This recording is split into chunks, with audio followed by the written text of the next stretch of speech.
الخدمت فاؤنډیشن تحصیل مندن په افغان مهاجر کیم کوګه کې میشته د افغان کډوالو او مقامی خلکو لپاره د فری میډیکل کیم تابع کړی و. په فری میډیکل کیم کې مردانه او زنانه سپیشلیست ډاکټرانو د مرضیانو معاینه وکړه او الخدمت فاؤنډیشن ورله د ډاکټرانو تجویز شوی دوايانې مفت ورکړي.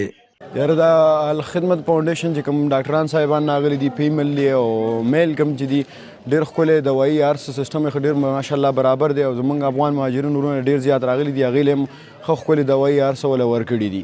میډیا سره د خبرو په وخت صدر الخدمت فاؤنډیشن تجدار رحمت خان وی چې موسم بدلیږي د وخت کې بیماری ډېرې دي او افغان کډوالو ته زموږ د خدمت ډېر ضرورت دی ځکه چې دوی مسافر دي. په دې کې موږ سره څلور ډاکټران دي میل او دوه فیمیل ډاکټران موږ سره موجود دي. دې کې د ټیسټونو یا داسې کم غټ مرضونه چې دي نو هغه موږ سره امبولانسز موږ ځان سره راوستي دي که په دې کې داسې څه بیمار پیدا کیږي چې هغه د هغې علاج دلته کې پاسبل نه وي نو هغه موږ هسپتال ته ریفر کوو. د دې کیمپ سره دا مضافات هم دي په دې ایریا کې چې څومره غریب خلک دی خصوصا زموږ فوکس چې دی افغان مهاجرین زموږ رونه دي په دې وخت کې هغوی لږ په کرایسس کې دي. او فادي موکا افغان کډوالو د الخدمت فاؤنډیشن شکریا ادا کړه او ویوي چې الخدمت وخت په وخت موږ سره کومک او امداد کوي چې موږ یې مشکور یو.